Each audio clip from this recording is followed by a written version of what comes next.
we're gonna kick some ass.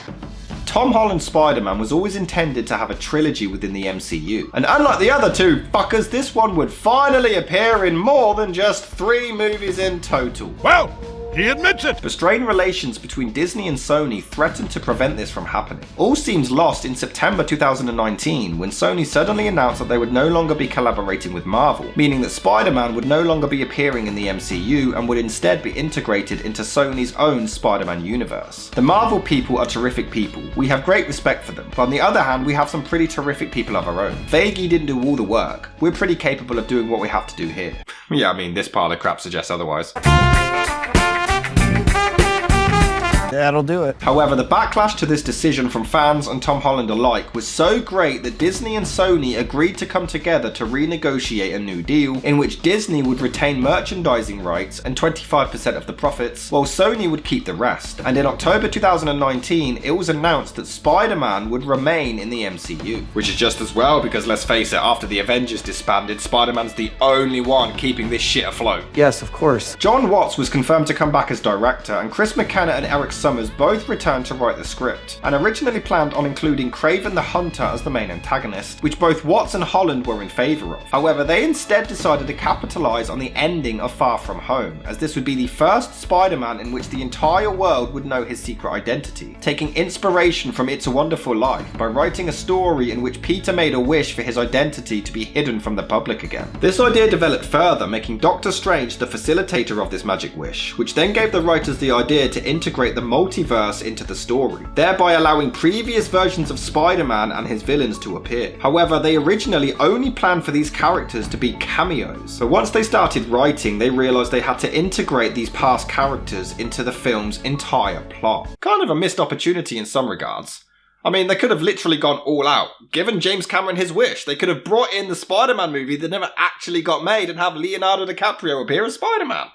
Would have been pretty cool. I don't care anymore. The original script went through many changes throughout production. Firstly, it featured a lot more past characters appearing throughout, as the writers included every character they would potentially want to see, which apparently didn't include Venom. Nobody was surprised. Except for after the credits. But it's the Tom Hardy version. Well, let's hope not. But they cut most of them out when they realised they had bitten off a lot more than they could chew. Furthermore, it wasn't well into writing that Norman Osborn had to be the main villain once again, wanting the character to replicate his appearance in the first Raimi film, but in an even more frightening way. McKenna and Summers were adamant about not solely using past characters as fan service, and said that even if one actor refused to return, the whole multiverse angle would be scrapped altogether. However, to their surprise, pretty much everyone agreed to come back. Jamie Foxx in particular said that he was very excited that his character wasn't going to be blue this time around. Alfred Molina joked that he was only in it for the paycheck, but did confirm that he really liked the script very much when he signed on. As for Willem Dafoe, he was more than happy to come back as the Green Goblin, but only on the condition that he could still do his own stunts, just as he had done in the first Raimi film nearly 20 years prior, as he felt he couldn't give a complete performance if the character was filmed separately with CGI and stunt performers. Thomas Hayden Church and Rhys Ifans both returned to play Sandman and Lizard respectively, but neither was available to play the characters physically. Though they both provided the voices, the characters were created entirely using CGI, with their human appearances at the end being created through the use of stock footage from both Spider-Man 3 and The Amazing Spider-Man. And fair play, you can't really tell except for obvious close-ups to hide the limitations. James Franco was also planned to appear as the new Goblin from Spider-Man 3, thereby making the collection of villains the famous Sinister Six from the comics. But it turns out James Franco's a nonce, so he was cut out. Not much of a choice, is it? However, there still remained one big question looming over the production. Would Tobey Maguire and Andrew Garfield come back to play their respective versions of the Webhead? The filmmakers, actors and studio all repeatedly denied that this would happen. I hate being given the responsibility of disappointing people,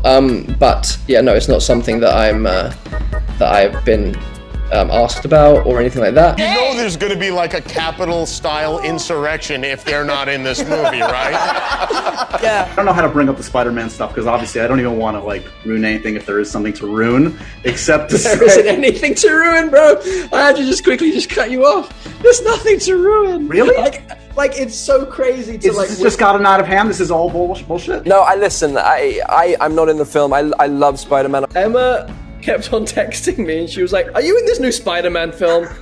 And I was like, "I don't know what you're talking about." which led to rampant speculation among fans until the movie was finally released. But in a clever way of marketing, Marvel never actually advertised that they were going to be in it in the first place. The fans did. Once the film came out, all three of them actually snuck into a cinema in disguise just to watch how audiences would react to their arrival. Amazingly, both Maguire and Garfield agreed to come back even before there was a finished script, as they trusted the filmmakers to come up with a good story. The writers also said that the two effectively became creative consultants for the script, specifically regarding what kind of roles their respective Spider-Men would play in the plot, and what should be known about the lives the characters had after the conclusions of their original film series. After the movie was released, both Garfield and Maguire said that they were happy they had gotten to play their most iconic role once again, stating that they viewed the three Spider-Men as a family of brothers. Holland as the young up-and-comer, Garfield as the tortured middle brother, and Maguire as the wiser older one. Garfield was also pleased that the film gave him the chance to tie up the loose ends left behind after his tenure abruptly ended, and said that getting to work with Maguire and Holland was one of his most formative experiences as an actor.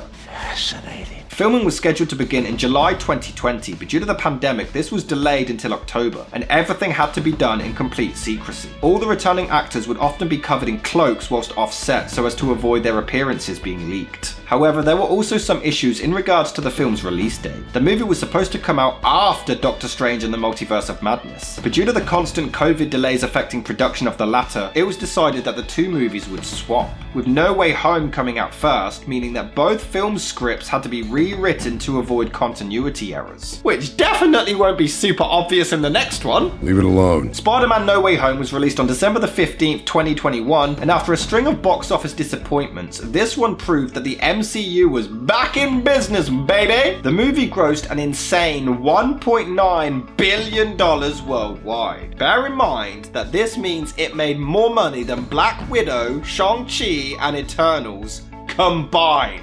That's nonsense. Making it the highest grossing Spider-Man film, the highest grossing Sony movie, the highest grossing solo film in the MCU, and currently the 6th highest grossing movie of all time. On top of Sony and Disney swimming in money like Scrooge McDuck, the movie received widespread acclaim from critics and fans alike. Many praising it as the best of the Tom Holland Spider-Man films, and some even declaring it the best live-action Spider-Man movie to date. An extended version of the film titled The More Fun Stuff version was released in August 2022, and a fourth film is currently in development, with Tom Holland back to reprise the role once again. Hey, we're finally gonna get a fourth Spider-Man movie in a row! I have to say, as much as I enjoyed the first two Holland films, the issue I always had was that they felt like Iron Man films. They felt like it was all about Tony. Hell, this one even opens calling him Iron Man Jr. But this one is undoubtedly a Spider-Man movie. This is 100% Peter Parker's journey. He's being exposed for who he is, and this time he doesn't have Tony to look after him. It continues the he's just a kid angle, but it works so well. You know, after everything we've been through together, somehow I always forget you're just a kid. He annoys Strange throughout the film, and he's constantly rushing around fixing his screw-ups, but by the end, he really gains his respect with his own self-sacrifice. It's also really interesting to see a superhero hunted once the world has found out his secret identity. It's so unique and original. I've never seen another superhero movie do this before. Although the charges of all the deaths in the last film and everything Mysterio framed him for is very quickly resolved in like the first 10 minutes. I don't believe any of the charges against you are gonna stick. And if Spider-Man was struggling with the fame and popularity in the last movie, it's only accelerated here. MJ and Ned, who by the way is still hilarious. In Spider-Man's illegal vigilantism, you were his main accomplice. I would like to have my words stricken from the record. Failed to get into college because of their association with Peter, even though Flash literally writes an entire book claiming to be Peter's best friend and he gets in. He even blackmails Peter to tell everyone that they're best friends. Okay, I'll tell everyone that you're my best friend. Flash, please help me. Why would he want that? He'd get kicked out of college. They'll take back the offer. How did he even have time to write the damn book? What, he wrote and published a book after he found out Peter's Spider-Man, but then this movie takes place immediately after the last film? And what the hell is up with his hair? That's right. But anyway, Peter naturally blames himself for them failing to get in. Tom Holland's acting is so subtle and brilliant. He really is a great talent with some great motivation. My best friend, my girlfriend, their futures are ruined just because they know me. He meets up with Doctor Strange to do a spell and make everyone in the world forget, but then Peter messes it up because for some reason Strange didn't explain everything beforehand, and Strange says that he can't change the spell mid-casting before changing the spell mid-casting. Maybe he can magic up Peter and Iron while he's at it. And how the hell does Peter get the best of him in a fight in the multiverse? You're Doctor Strange! Strange! He ends up somehow finding the lady from the college. I mean, Flash only told him that she was going to the airport and he managed to find her on this exact bridge in all of this traffic. But he ends up pleading his case, but not for himself, for his friends. He's a really wholesome and likable character. MJ Watson and Ned Leeds are the two smartest people I've ever met in my entire life, and I'm the dumbest person. No, but ma'am, this isn't about me. Doc Ock returning is so awesome. They apparently use de-aging CGI, but I mean, was it even needed for the guy? And he's still hilarious. If the school sees me fighting these crazy monsters, then... Hey, watch your mouth! In fact, the movie does have a lot of funny moments. Ask him if this is like a tree monster or like a scientist that turned into a tree. Freshwater or salt? You know, because you're an octopus. What? It's my web fluid. It's for my web shooters. Why? That came out of you. Yeah. You can't do that, huh? But they need a reason for Ock to follow Peter's orders in this film, so he manages to gain control of his tentacles, which is pretty cool. J.K. Simmons is in a lot more of this one as J. Jonah Jameson, and as much as I loved him in the Raimi films, he doesn't really have the same impact here. He does feel like he was just thrown in for the sake of it. He doesn't really have any hilarious or memorable lines like before. We get Electro back, Sandman shows up to protect Spider-Man. This is such a sick idea! What I love about this movie is that other than Jameson, I never got the feeling that these nostalgic appearances are just for the sake of it. They all make sense for the story to bring these characters back, and they finally have a valid reason to have 5 damn villains in one movie. They finally did it right! Although, something doesn't seem quite right about it. We learn that Doc Ock appeared here right before he was about to kill Spider-Man in Spider-Man 2, and the same for Electro, but then why did Andrew Garfield and Tobey Maguire appear years after their films? How does Kirk Connors remember who Max is when it was established that nobody at Oscorp knew him and that he was a complete nobody? Why did Max and Connors meet Norman Osborn and not question that he's a completely different Norman Osborn to the one that they knew? Regardless, it is awesome to see all of them back, and Willem Dafoe slips back into this role amazingly well. He actually genuinely frightened everyone on set, and many of the actors' scared reactions are completely real, and I'm not surprised! There's a scene where he's having the shit beat out of him and he just smiles the entire time. It's terrifying. Although, the whole thing is that Peter doesn't want to send them back to their respective universes because they're just gonna die. Most of them, anyway. So instead, he wants to focus his time on actually curing them. But this doesn't really make a lot of sense because most of them were already cured in their own universe. The Lizard is cured and actually saves Peter's life in The Amazing Spider-Man. Doc Ock is cured and turns good, destroying his own creation and saving New York in Spider-Man 2. The Sandman redeems himself and makes amends with Peter in Spider-Man 3. Having to do all of it again kind of takes away the redemption in those movies. But also, curing them and sending them back right when they're in mid-battle with Spider-Man, wouldn't that be just as awkward? Because then they've got to explain, no, I'm good now, I promise. I mean, when you put it like that. He first finds Norman at his place and he says, I saw Spider-Man in an ad for this place. Didn't he and May move? Are they hiding at Happy's place? I can't emphasize enough just how much I fucking hate Stranger's cape. It's not a cape, it's a cloak. No, it's so stupid. It's a damn cape and it's chasing Spider-Man like a cartoon. Then he gets into a fight with a cape. Tune in next time when Venom goes head to head with Doctor Strange's shoe. But the movie sure is catering towards the fan base. They fully accept all of the memes. We get the Spider-Man pointing, and of course, I'm something of a scientist myself. but it's a lot to accept that none of these villains would attack Peter. I mean, Doc Ock can't, but why wouldn't Electro? But at least they're self-aware of just how silly these films are. I fell into a vat of electric eels. You're kidding. I fell into a super collider. Damn. Gotta be careful where you fall. And of course, it takes Peter about 5 minutes to find a cure for Doc Ock. Yeah, it was as simple as that. Yeah, shame on you, Peter, too. Points for consistency, though. Electro turns evil here just as quickly as he did in his last film. So considering MJ said she could send all of the villains back to their own universes if she doesn't hear from Peter, now is the time she's gonna do that, right? This is all my fault, May. I should have just listened to Strange and let him send them You did back. the right thing.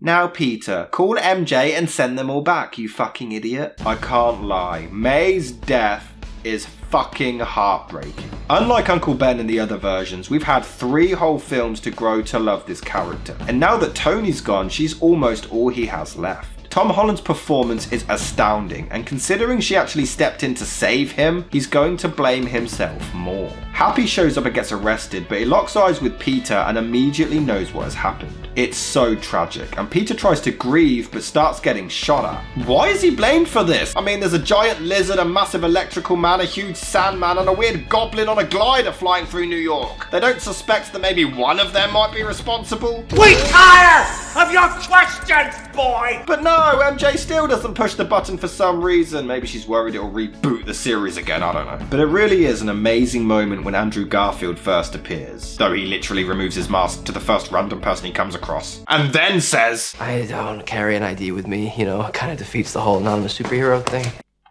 The spell? Like magic spell? There's no spell. No, sir. No. Magic's real here too? You literally just climbed through a mystical portal! I also love how they play on the fact that Tobey Maguire just really doesn't look like a superhero. Great, it's just some random guy. And that he's middle-aged. You okay? Oh, my back. There's such a sweet moment as MJ and Ned find Peter, who's completely in bits. And there's no dialogue at first, they just embrace him. He's hell-bent on revenge! But the other Spider-Men relate to him. It's a really sweet scene. My Uncle Ben was killed. It was my fault. I lost Gwen. You also lost Uncle Ben, dude. Just in case you forgot. He was important. She told me that with great power Comes great responsibility.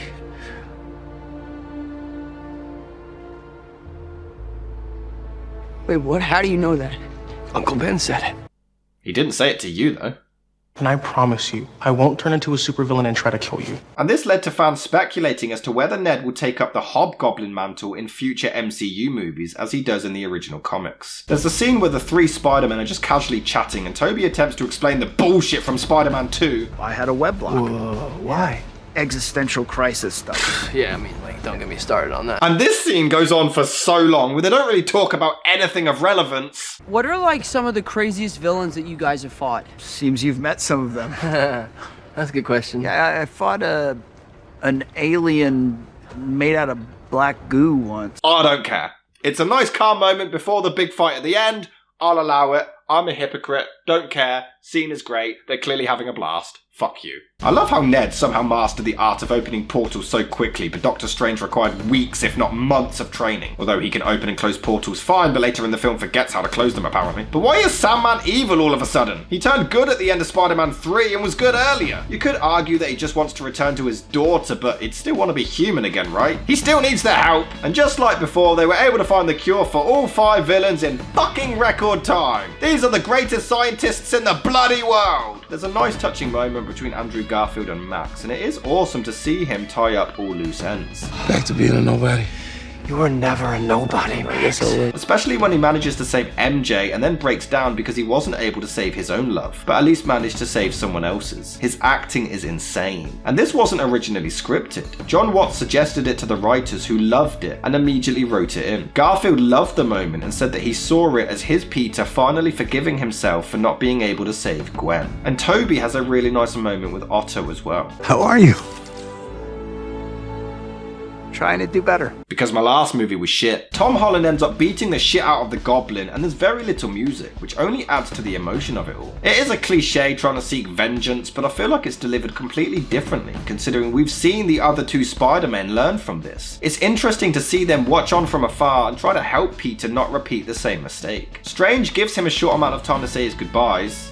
I mean, he says a short amount of time, but it's quite a while. But it is so sad. Zendaya admitted that her crying was genuine as she was so moved by how tragic the ending is. The moment where Holland hugs the other 2 Spider-Men before saying goodbye was also improvised by Tom Holland. As was Andrew Garfield saying, I love you guys. He plans on just telling her who he is and helping her to remember, but it's heartbreaking as her and Ned get into college, and he sees that their lives are actually better off without him, so he can't bring himself to tell her. The stage directions in the original script reveal that MJ had a lingering sense of recognition moment while watching Peter Parker leave the donut shop, hinting that MJ will probably get her memories back about Peter in a later film. But weirdly, Happy visits May's grave. But how would he have met May if not for Peter? I mean, he says, How'd you know her? Through Spider-Man. You? Same. So did he meet Spider-Man through the Avengers and none of them knew his identity? But then Spider-Man in costume was like, come and meet my aunt. But then wouldn't Aunt May be like, why is Spider-Man telling people that he's my nephew? What's going on? Was he born in the Spider-Man costume? I mean, MJ clearly has the injuries from the Statue of Liberty. Is she not questioning how she has this? Oh well, it'll make even less sense in the next film.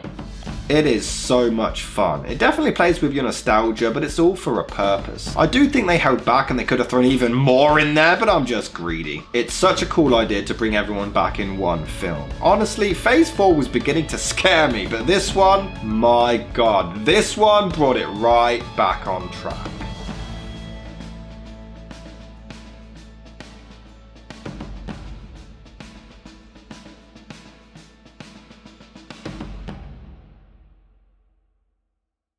Nearly there, guys. We're nearly at the end.